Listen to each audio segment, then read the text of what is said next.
यहाँ पर कुछ आकृतियां दी गई है। 1 number, 2 number, 3 number, 4 number, 5 number, 6 number, 7 number और 8 नंबर। प्रश्न है कि प्रत्येक का वर्गीकरण निम्नलिखित आधार पर कीजिए। कैसे करना है? निम्नलिखित आधार का मतलब हुआ कि ये साधारण वक्र। तो सबसे पहले हम ये समझेंगे साधारण वक्र क्या है। साधारण वक्र ऐसा वक्र है जो बिना पेन को उठाए जब वो आकृति बन जाएगा तो साधारण वक्र है। समझा मेरी बात? कोई ऐसा, जैसे ये देखो, ये जो वक्र तुम देख रहा है, यहाँ पे पेन रखेंगे सीधा एकदम, देखो देखते रहो, सीधे बिना उठाए हुए बन गया या नहीं? बोलो जी सर। ऐसा वक्र जो बिना पेन उठाए हुए बन जाए उसे साधारण वक्र कहेंगे। समझा मेरी बात? अब बोलो, इसमें डिसाइड कर सकते कौन कौन साधारण है? स्पष्ट है? देखो, एक बिंदु पर रखते हैं, ऐसे देखो क्या बन गया ऐसा आकृति। इसका मतलब क्या है? ये साधारण वक्र है। इसका मतलब 1 नंबर में ये साधारण है।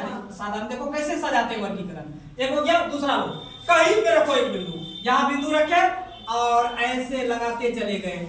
देखो पेन को उठाए, यानी चक जो है उठा नहीं उठा, लेकिन ये मेरा आकृति बन गया ना।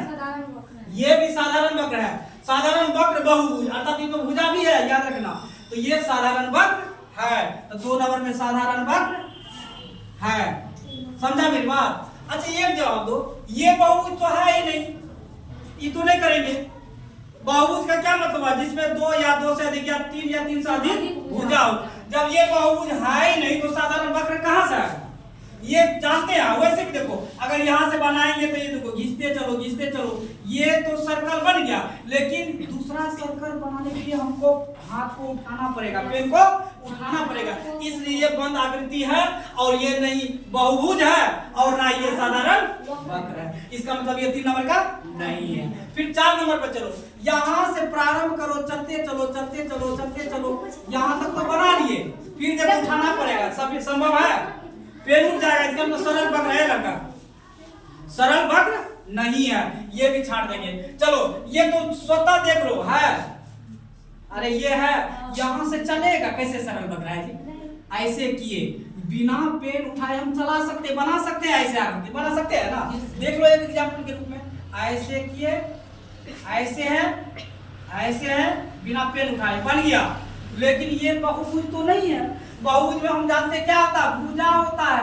इसमें भुजा है नहीं, ये वक्र है, अर्थात ये साधारण वक्र नहीं होगा। चलो इसके बाद 6 नंबर में देखो, 6 नंबर में क्या है? भुजा है इसमें, ये भी वक्र है, ये तो बंद हो जाएगा साधारण वक्र, लेकिन क्या है? ये नहीं है, साधारण वक्र नहीं है। फिर देख लो ये, लेकिन एक बात ये भी कर सकते हैं कि अगर वक्र की बात करें तो ये दोनों को ले सकते हैं, क्योंकि बन रहा है, ये साधारण वक्र बन रहा है ना, तो ले लो। ये 5 नंबर में भी ले सकते हैं। इसको क्या करते हैं?